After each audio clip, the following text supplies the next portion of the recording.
জানলে অবাক হবেন যে আমাদের এই বাংলা একসময় পুরো বিশ্বের কাছে কি ছিল। 1700 সালের সময়ে পুরো বিশ্বের সবচেয়ে সমৃদ্ধশালী জায়গা ছিল আমাদের এই বাংলা। সেই সময়ে পুরো বিশ্বের জিডিপি 24% শেয়ার করত আমাদের ভারতবর্ষ, এবং সেই সময়ের ভারতবর্ষের জিডিপির 50% শেয়ার করত আমাদের শুধুমাত্র এই বাংলা। অর্থাৎ এই বাংলা পুরো বিশ্বের জিডিপির 12% শেয়ার করত, যেটা আজকের দিনে আমাদের ভারতবর্ষও করতে পারে না।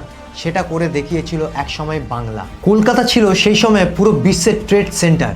ইউরোপিয়ান ট্রেডার্সরা কলকাতাকে বলতো প্যারাডাইস অফ নেশন।